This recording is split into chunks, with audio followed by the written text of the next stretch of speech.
اس رات میں بہت بری طرح سے ٹوٹی تھی۔ دوبارہ سے اپنی غلطی کی وجہ سے میں نے سب کچھ برباد کر دیا تھا۔ وہ مجھ سے تمام تر حقوق وصول کر چکا تھا۔ پوری رات وہ مجھ پہ شدتیں لٹاتا رہا۔ صبح جب میری آنکھ کھلی تو وہ کمرے میں کہیں بھی موجود نہیں تھا۔ میرے لیے اس کا سامنا کرنا مشکل ہو گیا تھا۔ کہیں نہ کہیں ابھی بھی دل میں یہ امید تھی کہ ہو سکتا ہے کہ اس کا دل میری طرف سے پگھل گیا ہو، اس کا دل میری طرف مائل ہو گیا ہو، کیونکہ میاں بیوی کے آپس کے لمحات کوئی بھولنے والی چیز نہیں ہے، اور نہ ہی یہ کوئی معمولی بات ہے جس کو نظر انداز کیا جا سکے۔ اتنا تو مجھے اندازہ ہو گیا تھا کہ وہ کبھی بھی مجھ پہ سختی نہیں کر سکتا، کیونکہ رات میں اس نے ایک بار بھی میرے ساتھ سختی نہیں کی تھی۔ اگر کبھی اس کی شدتوں میں اضافہ ہو جاتا تو میرے سسکنے پہ وہ فوراً سے نرم پڑ جاتا تھا۔ اس نے میرے ساتھ نہ تو زیادتی کی تھی اور نہ ہی کچھ غلط کیا تھا۔ اس نے تو صرف اور صرف وہی کیا تھا جو اس کا حق تھا۔ میری نگاہیں بار بار دروازے کی طرف اٹھ رہی تھیں، میری آنکھیں نیند سے بھری ہوئی تھیں، لیکن دماغ ابھی بھی جاگ رہا تھا۔ سر میں شدید درد ہونے لگا تھا۔ سمجھ نہیں آ رہا تھا کہ کیا کروں۔ جب بھی زندگی کا کوئی نیا موڑ شروع کرنے لگتی تھی تو نئے عذاب کا اضافہ ہو جاتا تھا۔ کمرے کا دروازہ کھلا، وہ مضبوط چال چلتا ہوا کمرے کے اندر داخل ہوا۔ میں نے فوراً سے اپنی آنکھیں بند کر لی، مگر میں جانتی تھی کہ اس نے مجھے جاگتے ہوئے دیکھ لیا تھا۔ اس کے باوجود بھی میں اس سے انجان بن گئی اور دوسری طرف کروٹ بدل کر لیٹ گئی۔ مجھے لگ رہا تھا کہ شاید وہ میرا نام پکارے گا، مگر نہیں، اس نے کچھ بھی نہیں کہا۔ ڈریسنگ ٹیبل کے سامنے جا کر کھڑا ہو گیا اور اپنی واچ اتارنے لگا۔ شاید وہ رات کے وقت پہ کہیں چلا گیا تھا۔ میں نے اس سے اس بارے میں نہیں پوچھا۔ میں کل رات اپنی کی ہوئی حرکت کی وجہ سے پہلے ہی بہت شرمندہ تھی۔ اس سے نظریں ملانا مشکل ہو گیا تھا۔ میں جانتا ہوں تم جاگ رہی ہو، اٹھو، مجھے تم سے ایک بہت ضروری بات کرنی ہے۔ اس نے مجھے اٹھنے کا اشارہ کیا۔ میرے جسم میں سنسنی دوڑ گئی۔ مجھے شدت سے کچھ غلط ہونے کا احساس ہو رہا تھا۔ دل میں آیا کہ جواب دیے بغیر ہی اسی طرح سے سوتی بنی رہوں، مگر پھر اس کی آواز دوبارہ سے ابھری۔ مجھے تمہاری منتیں کرنے کا کوئی شوق نہیں ہے، اس لیے کہہ رہا ہوں کہ جلدی سے اٹھو اور میری بات سنو۔ بعد میں یہ ڈرامے بازی مکمل کر لینا، فی الحال مجھے دیر ہو رہی ہے۔ اس کے لہجے میں نرمی نہیں تھی، سختی بھی نہیں تھی، مگر صدا کی بیزاریت تھی۔ وہ مجھ سے خفا نظر آ رہا تھا۔ میں نے ہمت کی اور بیڈ پہ اٹھ بیٹھی، لیکن ابھی بھی میں نے نگاہیں جھکائی ہوئی تھی۔ اسے کیسے نگاہیں ملاتی؟ کل جو کچھ بھی ہوا ہے اسے بھول جاؤ۔ اس نے میرا چہرہ تھوڑی سی بلند کر کے براہ راست میری آنکھوں میں دیکھتے ہوئے کہا۔ میں نہ سمجھی سے اسے گھورنے لگی۔ کیا مطلب آپ کا؟ تم کوئی چھوٹی بچی نہیں ہو جو مجھے تمہیں ہر بات سمجھانی پڑے گی۔ تم اچھے طریقے سے جانتی ہو کہ میرا اشارہ کس طرف ہے۔ وہ ٹھنڈے لہجے میں جواب دیتا ہوا اس وقت مجھے بہت ظالم معلوم ہو رہا تھا۔ آخر کوئی انسان اس قدر سخت دل کیسے ہو سکتا ہے؟ دادی جان تو کہتی تھی کہ وہ بہت ہی نرم مزاج کا مالک ہے۔ میرے معاملے میں وہ کیوں اس قدر ظالم تھا؟ کیا آپ کے لیے وہ بھولنا آسان ہے؟ میں نے اپنے آنسو روکنے کی ناکام کوشش کی اور اپنا سر جھکا کر اس سے سوال کیا۔ میں تو وہ کب کا بھول چکا ہوں۔ میرے لیے تو وہ چیزیں میٹر ہی نہیں کرتی۔ جو کچھ بھی ہوا تمہاری وجہ سے ہوا اور تمہاری مرضی سے ہوا۔ سب کچھ میرے سر پہ ڈال کے وہ اطمینان سے آفس کے لیے تیار ہونے لگا۔ میرے دل کی دنیا کو تہس نہس کر کر وہ کیسے اتنے سکون میں ہو سکتا تھا؟ یہ سوچ سوچ کے میرا دل کر رہا تھا میں دھاڑے مار مار کے رونا شروع کر دوں۔ آپ سوچ بھی نہیں سکتے میں آپ سے کتنی نفرت کرتی ہوں۔ اگر میرا بس چلے تو میں آپ کو اپنے ہاتھوں سے جان سے مار دوں۔ میں نے چیختے چلاتے ہوئے کہا۔ ہاں مجھے اندازہ ہے کہ تمہیں آزادی چاہیے، لیکن ایک بات اس چھوٹے سے دماغ میں بٹھا لو، میرے ہوتے ہوئے تمہیں کبھی بھی آزادی نہیں مل سکتی۔ پراسرار انداز میں اپنی بات مکمل کر کے وہ وہاں سے جا چکا تھا، جبکہ میں غصے سے اپنے بال نوچنے لگی تھی۔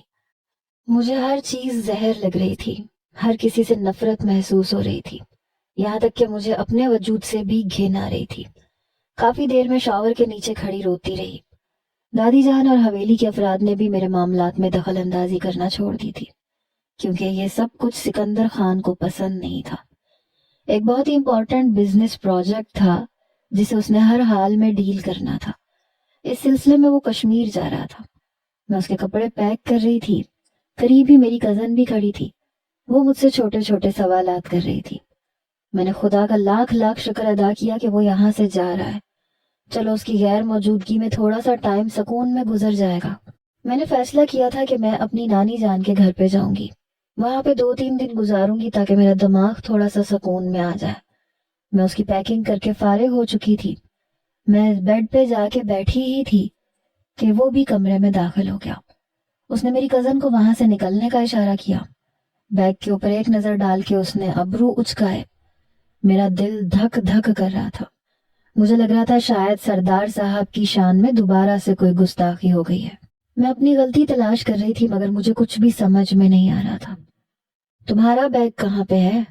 اس نے مجھ سے سوال کیا۔ کون سا بیگ؟ میں نے لا علمی کا اظہار کیا۔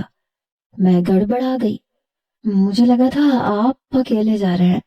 میں نے اسے صفائی پیش کی۔ وہ 2 قدم آگے آیا، میرے سامنے کھڑا ہوا، میری آنکھوں میں دیکھتے ہوئے مجھ سے سوال کیا، تم کس کی بیوی ہو؟ میں نے اپنی پلکیں جھکا لی۔ اب کی بار وہ میرے کانوں پہ جھکا۔ اس کی آواز میں تھوڑا سا غصہ تھا۔ آپ کی؟ تو پھر جلدی سے اپنا سامان پیک کرو، تم بھی میرے ساتھ جا رہی ہو۔ میں تمہیں اس حویلی میں اکیلا چھوڑ کے نہیں جاؤں گا۔ اب میں نے اپنے آپ کو کسی بھی غلط فہمی میں مبتلا کرنا چھوڑ دیا تھا۔ اب جو کچھ بھی ہو رہا تھا میں اسے قسمت سمجھ کے قبول کر رہی تھی۔ اگر وہ مجھ سے نارمل انداز میں بات کرتا تو میں اس چیز کو زیادہ اپنے ذہن پہ سوار نہیں کرتی تھی، نہ ہی میں اسے زیادہ ایکسپیکٹیشن رکھتی تھی، کیونکہ جب بھی میری امید ٹوٹتی تھی مجھے بہت تکلیف پہنچتی تھی۔ میں پچھلی سیٹ کا دروازہ کھول کے بیٹھنے لگی۔ میرا دماغ بالکل بھی کام نہیں کر رہا تھا۔ پوری رات جاگنے کی وجہ سے میری آنکھیں بار بار نیند کی وجہ سے بند ہو رہی تھیں۔ مجھے کسی چیز کا بھی ہوش نہیں تھا۔ کیا میں تمہارا ڈرائیور ہوں؟ وہ فرنٹ مرر میں مجھے گھورتے ہوئے بولا۔ نہیں، بالکل بھی نہیں۔ تو پھر پیچھے جا کے کیوں بیٹھی ہو؟ آگے آ کے بیٹھو۔ میں نے اس کے حکم کی تعمیل کی۔ آدھے راستے میں اس نے گاڑی روکی اور مجھ سے پوچھا، تمہیں کچھ کھانا ہے؟ میں نے نفی میں سر ہلا دیا۔ طبیعت خراب ہونے کی وجہ سے مجھ سے کچھ کھایا بھی نہیں جا رہا تھا۔ پچھلے کچھ دنوں سے میری حالت بہت زیادہ خراب تھی۔ میں نے ڈاکٹر کے پاس بھی جانے کا فیصلہ کیا تھا مگر مجھے ٹائم ہی نہیں مل رہا تھا، کیونکہ محترم کے کام ختم ہونے کا نام نہیں لیتے تھے۔ کام مکمل کرتے تھے تو دوسرا کام میرے سر پر آ کر ڈال دیتے تھے۔ یوں لگتا تھا جیسے اسے میرا فارغ بیٹھنا پسند نہیں ہے، یا پھر شاید وہ جان بوجھ کے مجھے تنگ کرتا تھا، خوشی محسوس کرتا تھا۔ میری طبیعت ٹھیک نہیں ہے، میں نے نرمی سے کہا۔ تو تم نے مجھے بتایا کیوں نہیں؟ میں تمہیں ڈاکٹر کے پاس لے کے جاتا۔ یہ سب کچھ کر کے تم کیا ثابت کرنا چاہتی ہو؟ کہ تم بہت زیادہ مظلوم ہو؟ وہ طیش میں آ گیا۔ آپ نے خود ہی کہا تھا کہ آپ کو مجھ سے کوئی سروکار نہیں ہے۔ میں جیتی ہوں یا مرتی ہوں آپ کو اس چیز سے کوئی فرق نہیں پڑتا۔ آپ کی اپنی زندگی ہے جس میں آپ خوش اور مگن ہیں۔ اس کی کہی ہوئی باتیں میں نے اس کو یاد کروائیں۔ گاڑی میں چند منٹوں کی خاموشی چھا گئی۔ تم ٹھیک کہہ رہی ہو، تم اس قابل ہی نہیں ہو کہ تمہیں اہمیت دی جائے، تمہیں تمہاری اوقات میں رکھنا ہی بہتر ہے۔ یہ کہہ کے اس نے گاڑی کی سپیڈ تیز کر دی۔ میرا بھی موڈ خراب ہو گیا تھا۔ نہ جانے کب ہم لوگوں کے درمیان انڈرسٹینڈنگ پیدا ہوگی، نہ جانے کب ہم لوگ نارمل کپلز کی طرح زندگی گزاریں گے۔ کیا کبھی ایسا ممکن ہو پائے گا بھی یا نہیں؟ ہم دونوں کے درمیان تعلق بن جانے کے باوجود بھی ہم آپس کے معاملات میں ذرہ برابر بھی تبدیلی نہیں آئی تھی۔